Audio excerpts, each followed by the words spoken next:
Welcome to the BEwell Talk. And today's talk is the ethics of artificial intelligence. So the question is, what kind of minds are we creating, and what kind of future will they create in return? So in a world racing towards conscious machines, we're not just building systems, we're shaping successors. And with that comes responsibility, curiosity, and a call for moral imagination. Our guest speaker, Suvianna Grecu, founder of the AI for Change Foundation, is a global leader in ethical AI adoption. With a career bridging innovation, governance, and education, she helps businesses and institutions navigate the future of AI with clarity, integrity, and purpose.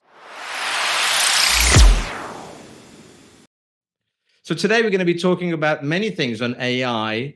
And so I won't go too long into the description of the talk. But Suvianna, what are we going to talk about today? Where are you going to come in from your background? And what is AI? What are ethics? What's the morality in AI?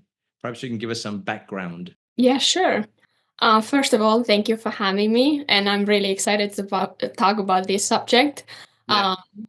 As we know, we're gonna talk about AI and ethics, how AI is reflecting our society, how we can use it responsibly, and actually that AI would serve us humanity, not just few big corporations. So yeah. Yeah, so I mean, it is so at the moment we can say AI is serving us because we've got so many different tools at our disposal, but there's also some sort of morality or ethics around the future. They're going to be, is AI going to replace us, or are they always going to be serving us, in your experience? I hope it's not gonna replace us. That is not what anybody wants. I think the best idea for this that we would be working alongside with AI. That AI could actually help us to reach our better potential and help us to make the decisions, be more proactive and productive and so on. So I don't think anybody wants that AI will replace us. For sure, it will gonna affect some jobs, that's for sure. But the best outcome would be that AI is bringing positive things for the humanity. You mentioned our potential, the human potential, Suviana. How far are we looking at are we talking about being productive? Are we talking about expanding our consciousness? What are we talking about here when we talk about the human potential? Yeah, it's quite broad topic. I really like the idea of human potential.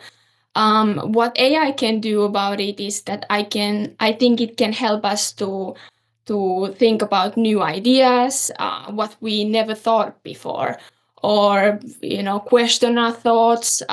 Like I said, make better decisions, guide our life to be more proactive, productive, and so on. So yeah, that is a potential that AI can help us with so many things, especially with our professions and so on, but also in everyday life. Yeah. So I mean, AI is not neutral, right? No. It's biased. It's been programmed. It's been programmed by who?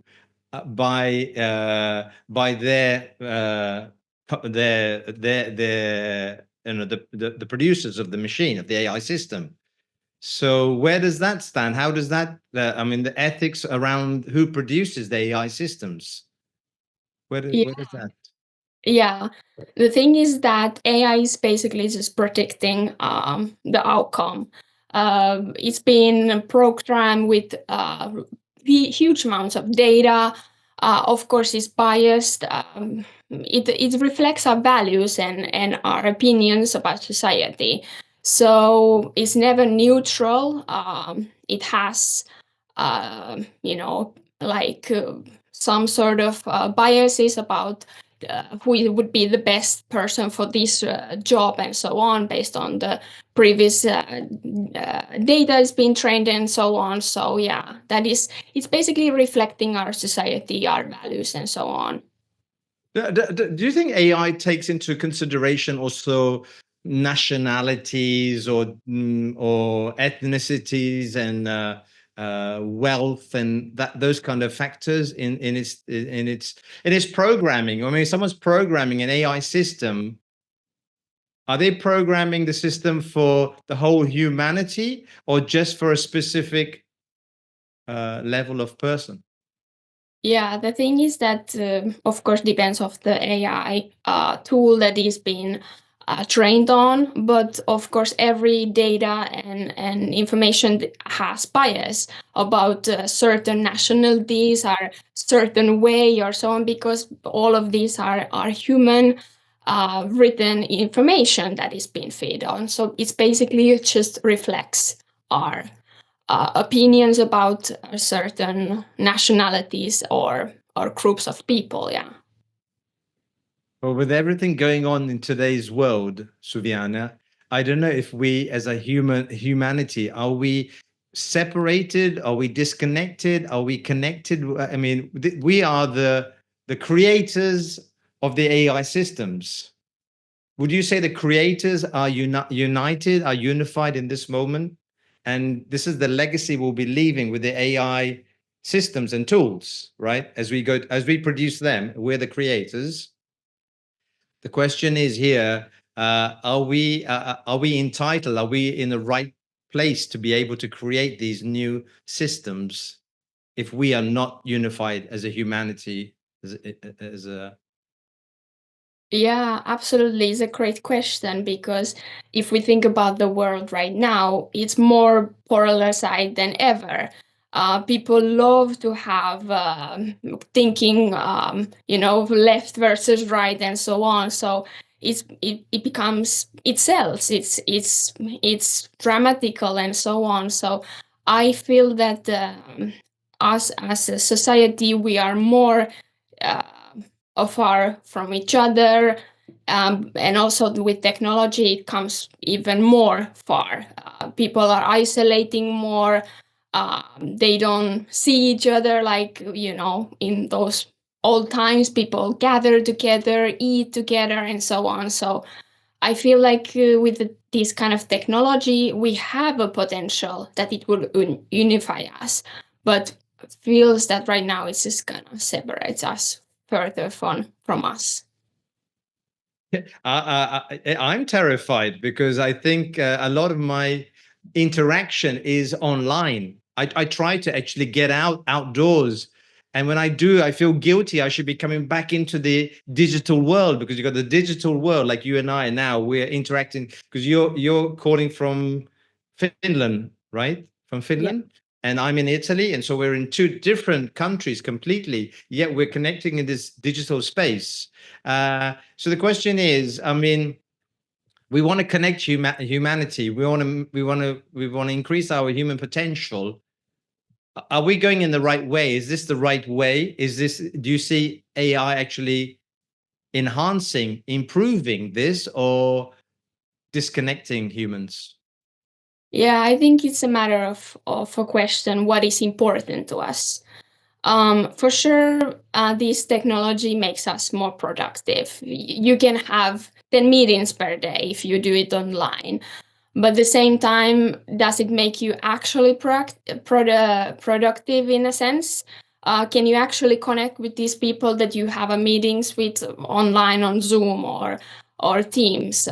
I think it's a matter of what we actually want, what we need, and so on. So even though being productive is important, and it can help us to do many things and so on, but I feel like sometimes we forgot what makes us human, connecting with each other, talking to each other, sharing real experiences. So I think that is also important aspect. So just a question here, just a general question. So why have you come here to talk about AI, Suvianna? Apart from me inviting you, and thank you for coming, but why do you want to inform people about AI and its systems and its development? Why? What is? I know you have a summit coming up as well in October, I think. Maybe you can tell us a little bit about that. Yeah, sure. Um, to get the real, like, bigger picture, I studied law. So my background, I was really always interested about human rights. So that was my background. And a few years ago, I got really into AI. I got really interested about the potential, what it can do for us, what we can create with us, and so on. So I was really in that AI bubble. But the more you understand things and you research and you read and you go deep in that bubble, you also start to understand that there are dark sides of like everything. So what risk can cause to us, and with something like AI, which is such a powerful tool, and I just feel like we have to understand more how AI makes its decisions, and people have to understand more about um, like how it's working and so on. So that's why I also started AI for Change Foundation, which is focused on these kind of issues, that AI should be responsible and how we can make it more ethical and actually serve the humanity and so on. And that's why we also have the AI for Change Summit coming in November in Helsinki. Yeah, tell us about that. What's going to happen? How many people are coming? What's the purpose? What is the objective of the summit? Yeah, basically the thing is that people from different backgrounds, like policy makers, startups, and decision makers, gather together to discuss about how we can use AI responsibly. So we are expecting around 300 people in the venue, but also it's available also online. So we try to reach the global audience, so you don't have to actually be in Helsinki to attend this summit. So yeah. Yeah, well, that sounds good. We're looking at, you're talking about privacy and you're talking about the consent nowadays with AI. There seems to be like, yeah, only yesterday we're talking about AI in general. We're talking about drones. We're talking about AI systems and so on. Yesterday, I was in the garden and we looked up, and I was with some people, and we saw a drone up above. And at first it looked like a bird, but then we looked at it and it was just still, and it was there. It was a drone over property. And so I said to this one person that I said, isn't that an invasion of privacy or invasion of space? My question was because, and this person said to me, no, apparently the law is if someone walks into your garden physically, then they're trespassing and they're entering your private space, and that is against the law. However, if you have a drone over your garden filming or whatever, that's not illegal. Now, I don't know if that's true or not. So my question is, like, the AI is taking us into realms, into areas that we don't know whether it's legal, illegal, and so on. So the question is, even from the simple chat GPT, just an article being written by chat GPT AI for university or for something, is that acceptable? Is it not? Is there what's your thoughts on that? So yeah, supervillains is being something that is being normalized now, and we are talking about transparency and privacy here, and also laws are always coming behind.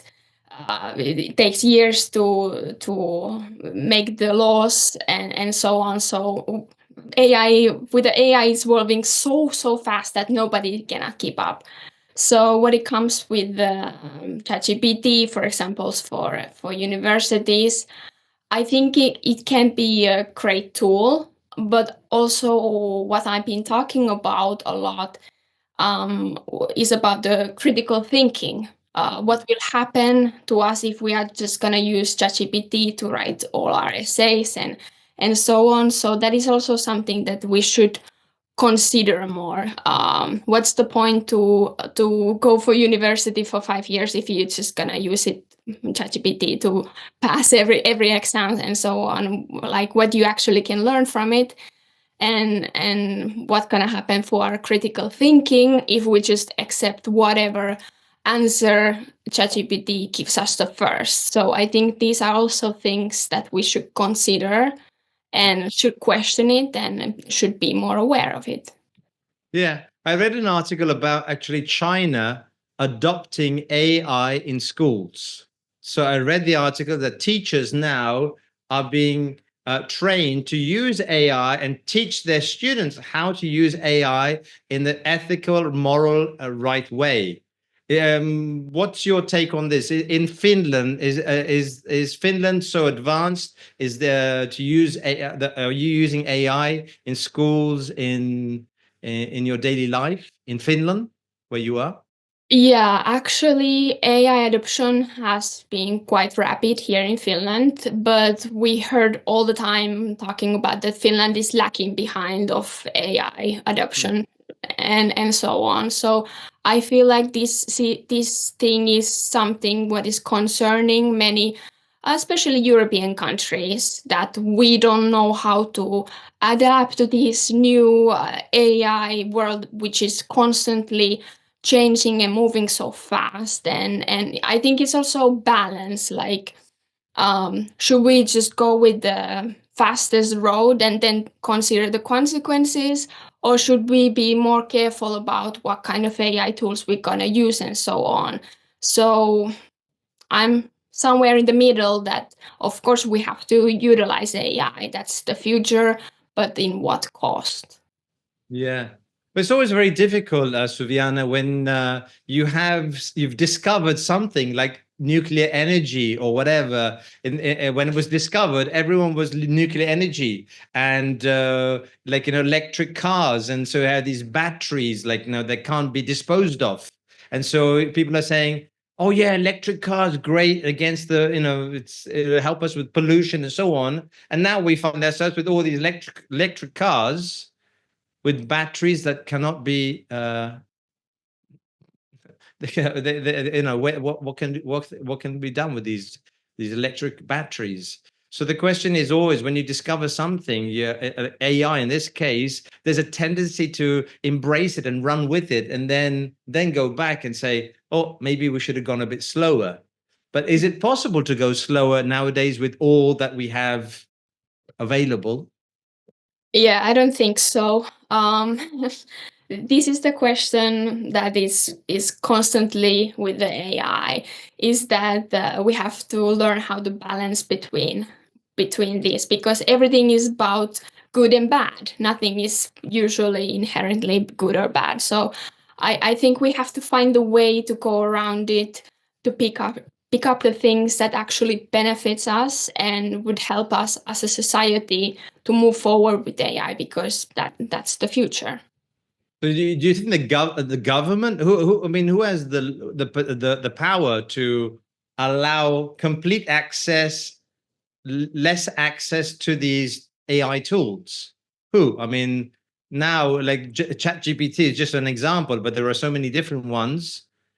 You can do basically everything with AI nowadays. uh, from the basic shopping, writing, photography, traveling, or whatever. You can even find your companion on AI. So there's everything's there.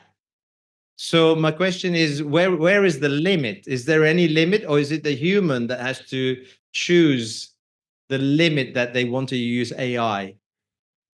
Yeah, I think it's a tricky question, because there are always people with different levels of AI. Some of them are so against it, I will never use it, it's gonna destroy the world. And on the other spectrum is the people who think that AI is gonna save everything. So I feel like it's something like when internet came. I also think that if those people who are so against AI doesn't want to use it, they're gonna be lacking behind.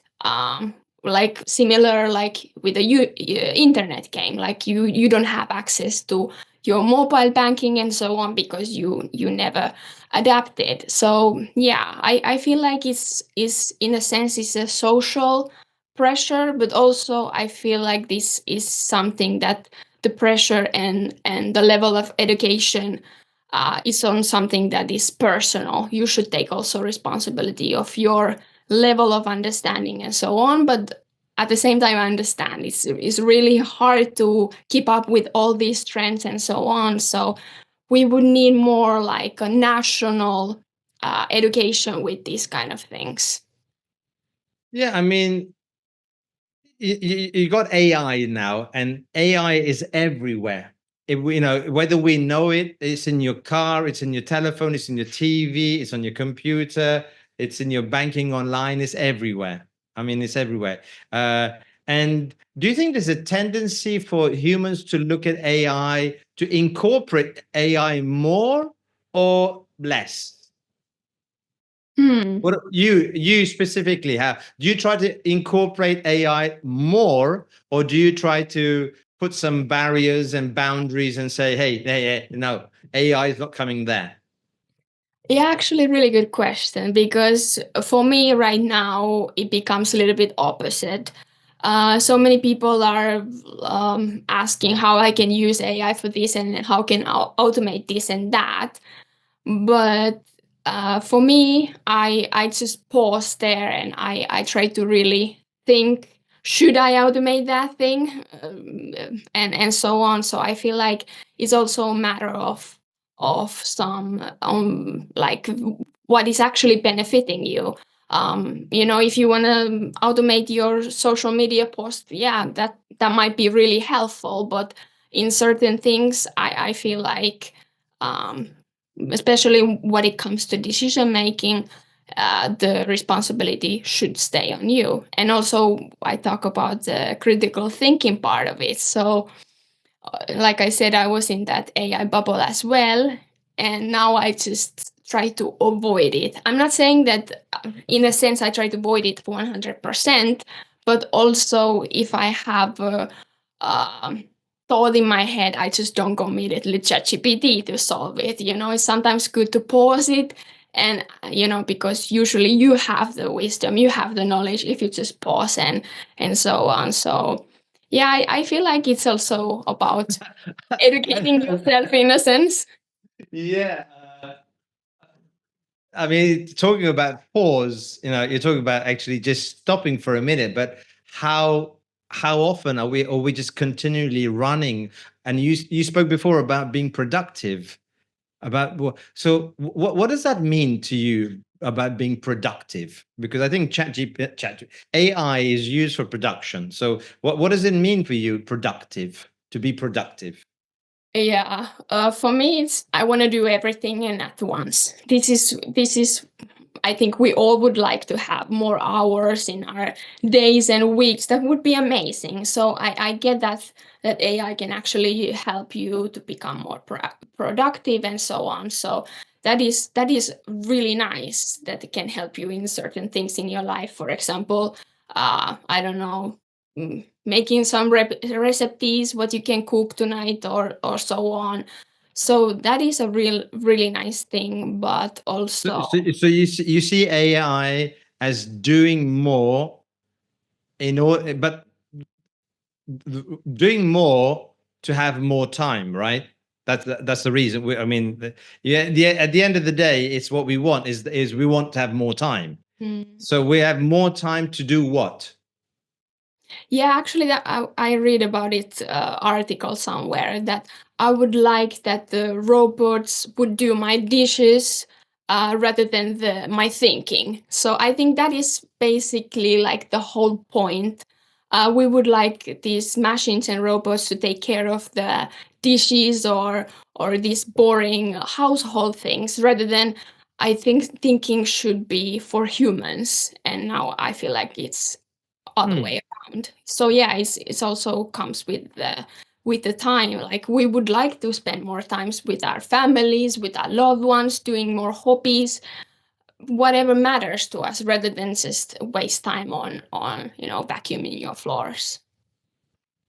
Yeah, but I mean, AI is great for research. Mm, yes, yeah, yeah, it's really good. I'm not say I'm not against that. It can be a huge help for research for um, for these kind of things. Yeah. But I feel like the thinking and the decision making should be part of being for humans only.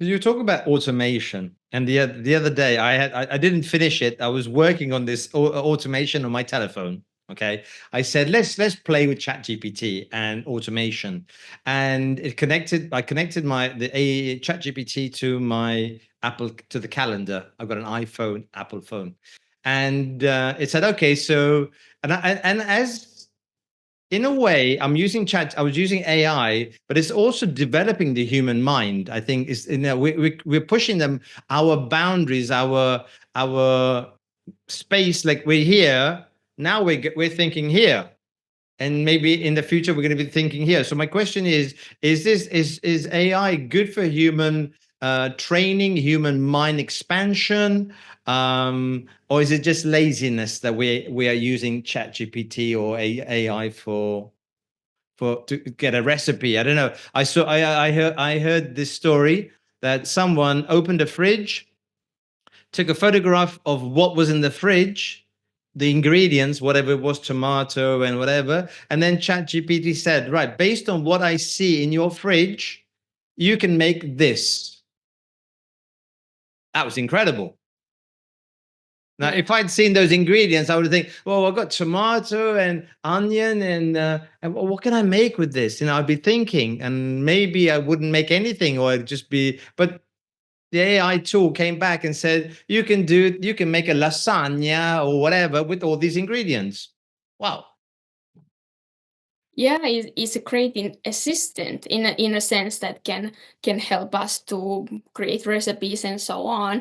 And what comes to laziness, I feel like most of the people they have really like stressful job. You have to think a lot.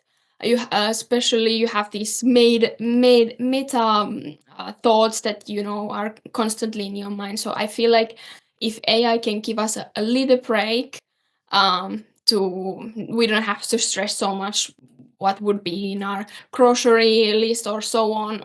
That's a great thing in my opinion. Do you think, Suviana, that humans get tired by thinking or by repeating tasks? I think both. I feel like thinking is actually really mentally exhausting, but also so is repeating things. Yeah, I think it's both. Hmm.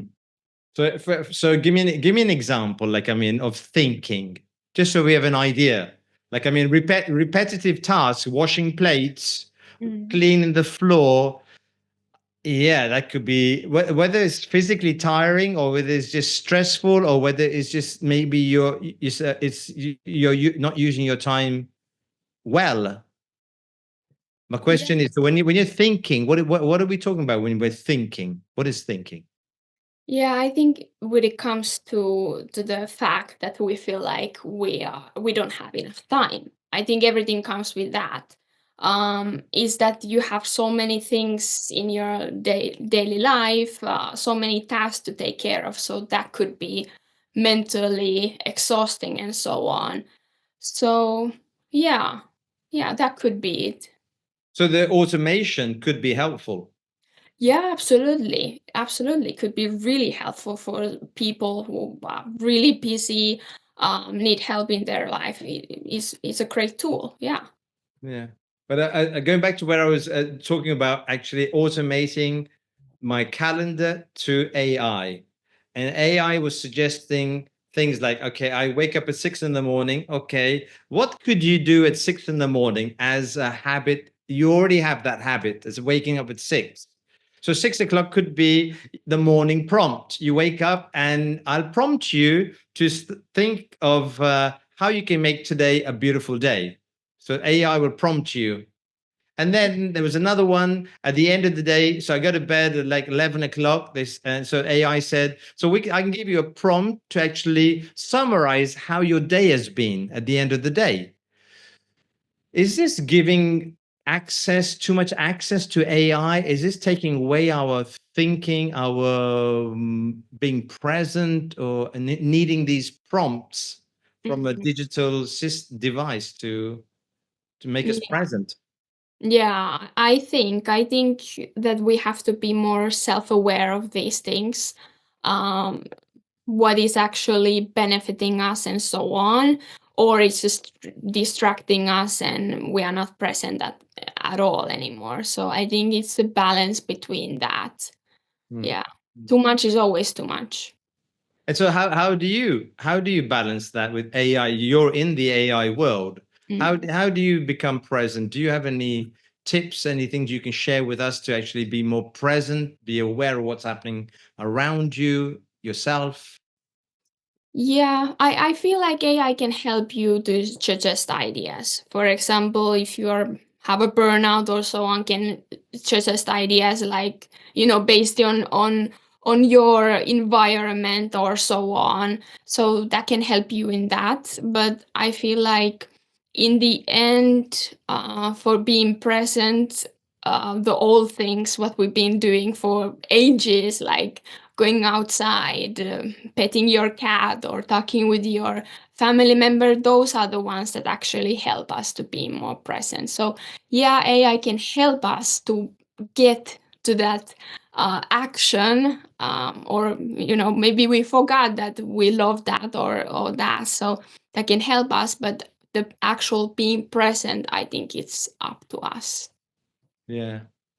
I read an interesting book called Life 3.0, I think it was. That was about 5 years ago. I think now it's probably Life 10.0 because it's just evolved completely. And they were speaking about a point where AI, will not need human intervention. So AI or AGIs will be so evolved that they will do everything 100 times better than us and quicker than us. And so humans will be just unemployed or just be sitting around. And they're saying, so is that the future of humanity? So as we go towards that, I mean, will humanity last another 5 million years, 5 billion years? We don't know. So do you see AI as a human legacy, Suviana? Yeah, because basically we are the ones who program it. What kind of data or values it is supposed to reflect on. So I think everything depends of us, the society, how it sees it, and so on. So it gonna be what we gonna build for it. So yeah, So you would say that we are responsible for what we are putting out there. yeah, definitely. And so what we're putting out, I mean, we're talking about AGIs. What's in an AGI? Can you tell us what is an AGI, Suviana? Yeah, it's called artificial intelligence in generative AI, which is basically what kind of AI we are using right now. So, for example, systems like ChatGPT, what you are using every day, and so on. So the AGIs basically train themselves they develop themselves. Is that right? Actually, we are not in that point that it can suggest and train itself, but we are not in that point that it's surpassing human intelligence yet. So yeah, No, because the more information we give AI, the more it knows about you or me, the personal data we put in, right?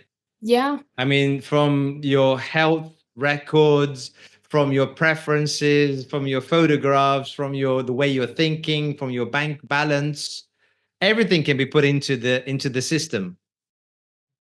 So at that point, it's just like you, or because it makes suggestions as well, or not? Yeah, definitely. The thing is that it can learn so much about you. What is your preferences, what you like to do, what is your bank account balance, and so on, what kind of foods you like to eat, which are not necessarily bad itself. The problems becomes when we don't know where this kind of data is being used. It's being sold to bigger companies, or these kind of things. So yeah. Hmm. No, because it's scary because it tells you based on what it knows about you what you should do. I mean, I had an experience. I was buying two products, protein powders in a shop. Two, I had two, and I didn't know which one to choose. The price was more or less the same. The content seemed to be the same. I didn't know. I said, just get left or the right, and I said, oh, let me ask ChatGPT. So I took a photograph of both. And I said, "Look, I'm here. I have to choose one of these based on everything that you know about me, my sporting habits, my all everything you know about me. Which one do you recommend?" And he said, based on everything I know about you, get the one on the right. Mm. Gary was decision making. I was there thinking, now which one to get, and ChatGPT said, get the one on the right. Yeah. How does that come across to you? Yeah, actually, that could be really beneficial for us in this kind of contents where, for example, protein powders, they contain so many ingredients, and we as humans, we don't have time or energy to look into every single ingredient and really think about what can do for us. Hmm. So in that sense, it's really beneficial because you can spot on certain ingredients that you might be allergic to, or you might have a sensitivity to. So that is like really really useful, and especially for older people. I'm just thinking when they go to do grocery shopping, they don't see it so well. So if we can get older people to utilize AI for their benefit, that could actually help them a lot, give them more independency and so on. Yeah, yeah. So what's your use of AI? How much AI? I've given you a few examples of me with shopping and so on. So what about you? I mean, how much AI do you use? I actually like to use it in the cases like this. For example, picking up skincare ingredient. I'm really sensitive skin. I don't know which kind of serum would be the best for my skin, or the similar things, which protein powder I should use, and so on. So I basically use it to compare different kind of options. I like that it can expand in my own thinking in a certain way that might suggest things that I might never thought of, and so on. So I use it basically also to question my thoughts. Like I'm thinking about, I don't know, making this kind of exercise plan, but I don't know if it's good or so on. And I like to challenge my thoughts in that way. I mean, yeah. I mean, I saw there was a list, like I don't know, so long list of different prompts. But can we use the same prompts? I mean, or do we have to come up with our own prompts, our own personalized prompts? Yeah, these prompts are a huge thing right now.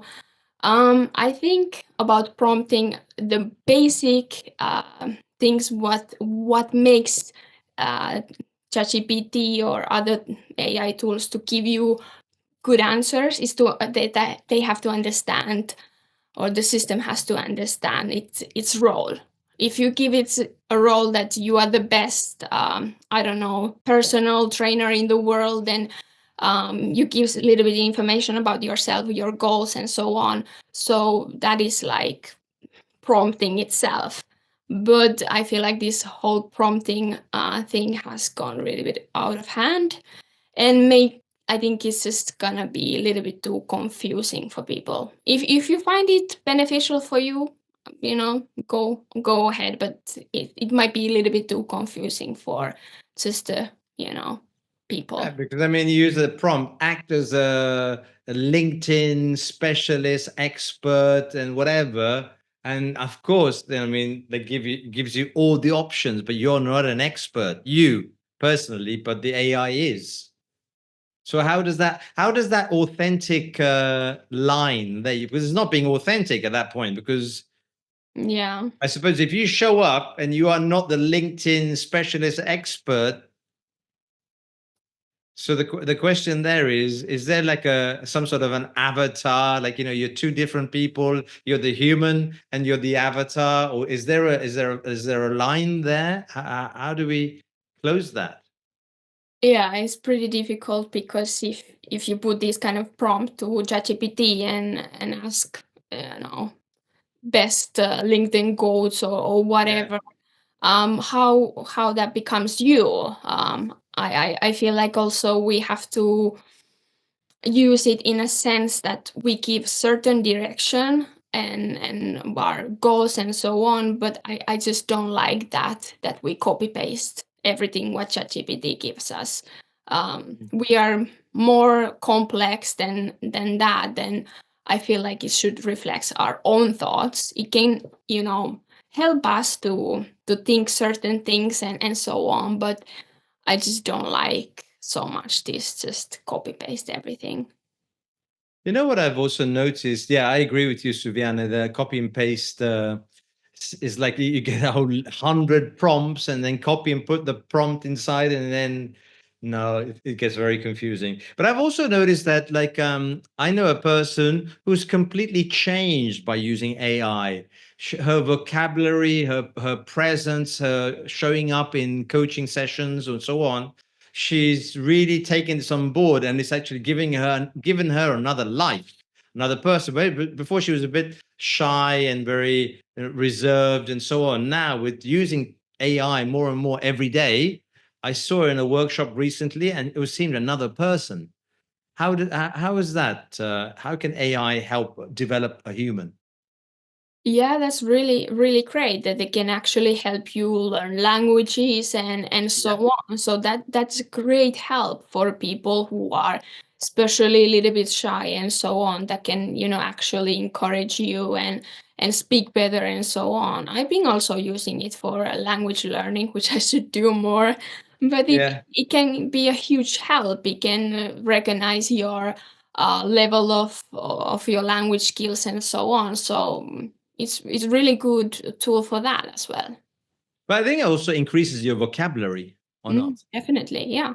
I mean, what you and I would use maybe one or two words, AI would give us 10 words. Mm, The options that we don't even think about sometimes, like, so I was talking before we got on call, I was talking to another person about writing articles for LinkedIn and some of the posts, and I said some of the posts sometimes seem a bit dead, like they're lacking the soul. It was mm, like it's information but no emotion. It's like you read some of the posts, and you can't understand what is the message. I mean, so the question is AI able, where are we with AI? Is AI able to put emotion into the work it does, or not yet? AI itself cannot feel or feel pain or joy or anything like that. It can basically replicate these kind of feelings. For example, it learned that somebody lost their dog. It learned how to say "I'm so sorry for that" and so on. But yeah, I agree that especially when we see these texts on LinkedIn or whatever, you can really spot quite fast if it was written by ChatGPT or something like that, because it lacks soul, it lacks emotion or so on. So yeah, I agree with that. But there is, I mean, if you write something and you get ChatGPT to write the same thing, you put them together and you think, wow, it's something I'd like to write that, but I'm not able to write that. I don't know. Has that ever happened to you? You know, Yeah, you yeah, yeah, you write something and then you ask ChatGPT, right? Okay, write one, and you think, Well, why didn't I think of that? Why didn't I use that vocabulary? Why didn't I come up with those insights? Yeah, So yeah. there is a tendency to say, "Oh, I'll put mine away and I'll use ChatGPT's." Of course, because it feels like, oh wow, such a amazing text. I would never thought of it. It sounds so amazing and so on. So yeah, I agree. It just sounds so incredible. It's telling, showing someone chocolate and then say, "Don't eat it." Yeah. I think, well, why not? I mean, it's beautiful. It's like it's tasty. It's exactly. I mean, the first interactions I had with AI was I was thinking, wow, how can I mean, I couldn't write like that. I couldn't think of like that. But however, we are now being called upon to take away that wow factor and bring it in line with who we really are. Mm. So when you use AI in writing a whatever, how do you bring that in line with your real self, with Suviana?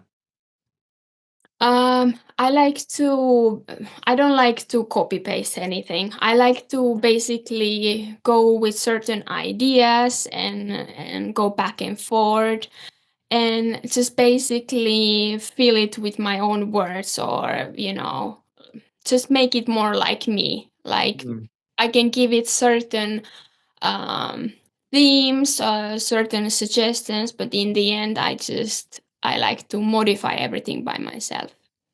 mm. So now, as we move on into the AI development, there's also a need for maybe AI. Should AI take responsibility for what it puts out there, or is it always the humans that are responsible for what the AI puts out there? That makes sense. Yeah, the thing is that laws are lacking behind, and there's no uh, AI cannot be responsible legally for it. So it's basically the responsibility relies on us. This is a little bit uncertain.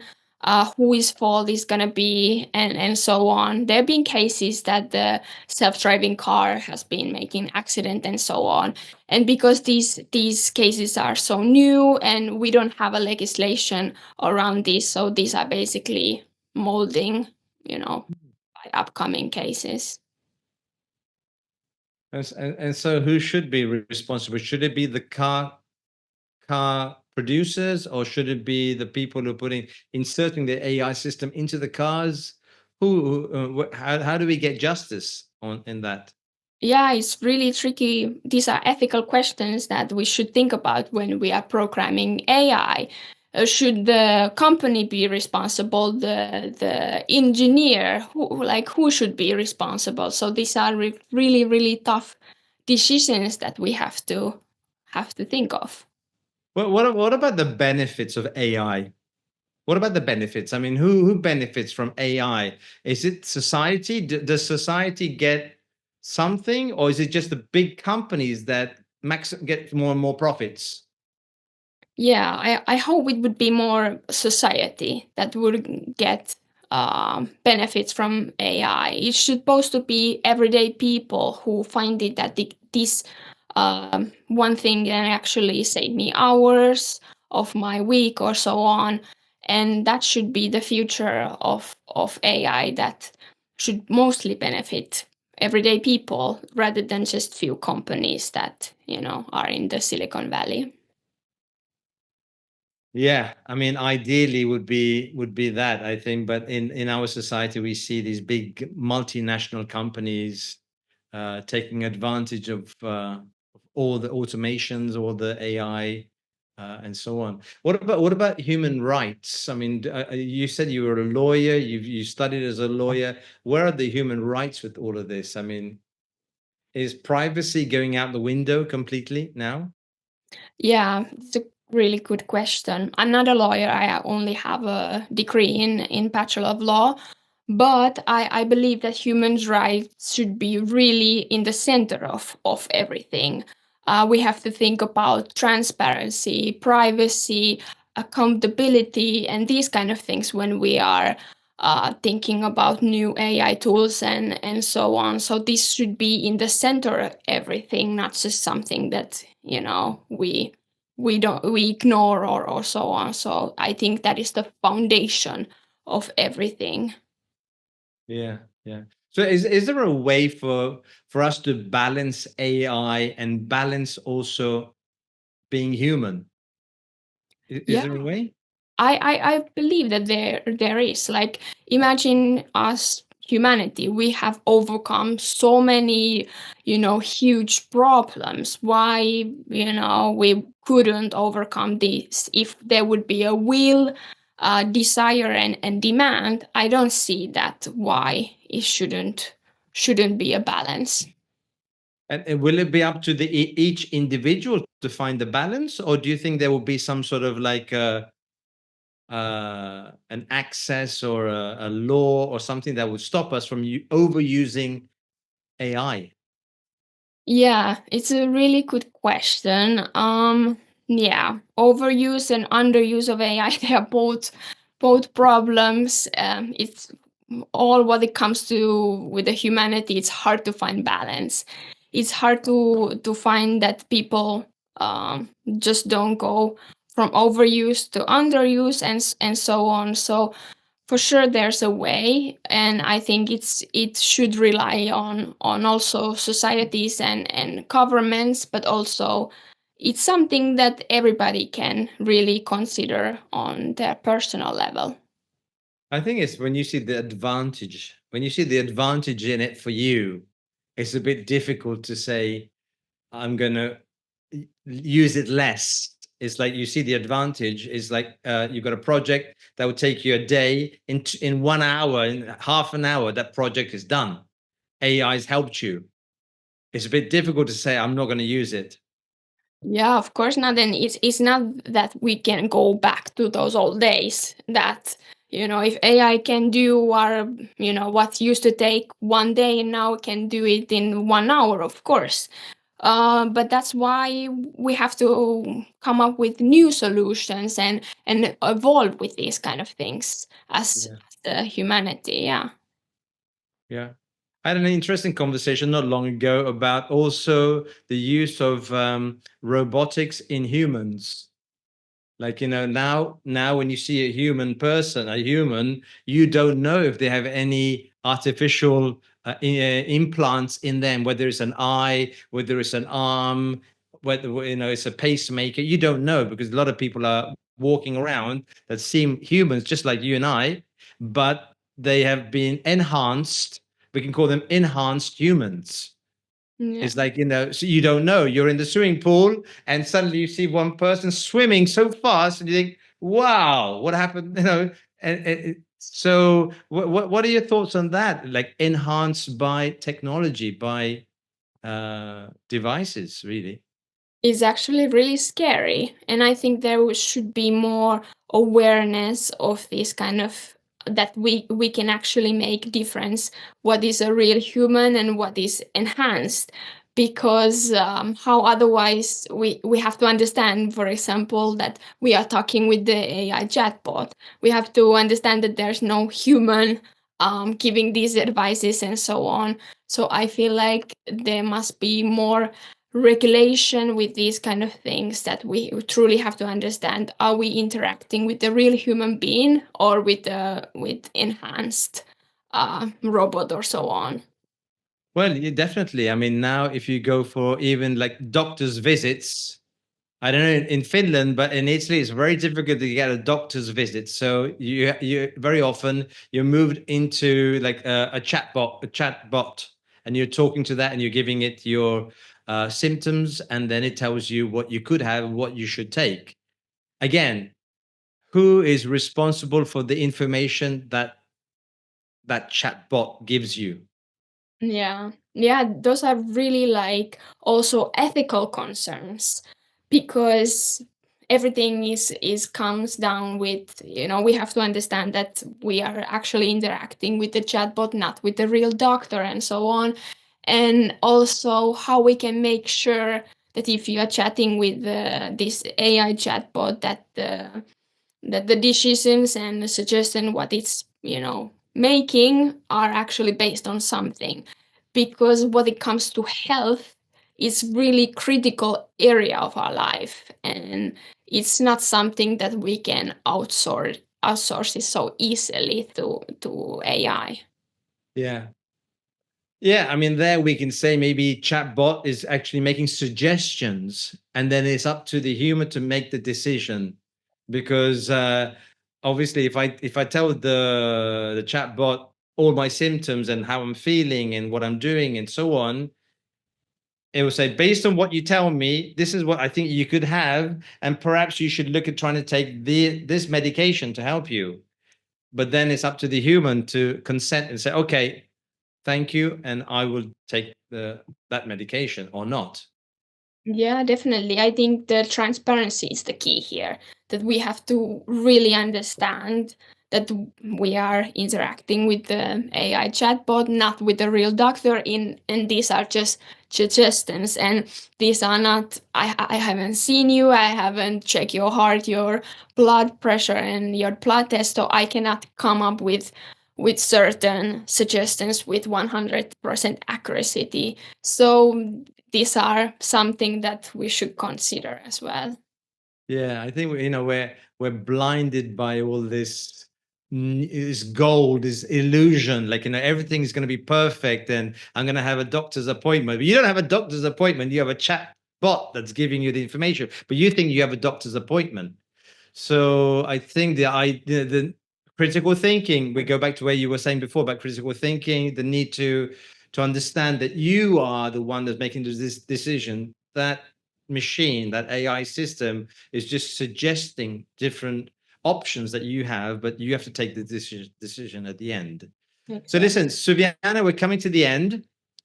Thank you very much for your time, all your insights and information about AI. Good luck with your summit in Finland.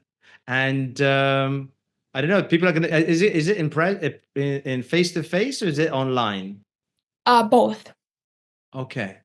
So can someone get a ticket? Is there a website that you have that people can go to? Yeah, actually, there's a website. You can just Google AI for Change Foundation, and we have a AI for Change summit coming, so you can get on the pre-registration list right now, and we're gonna open the ticket sale in this summer. So yeah, that is Wow. right now.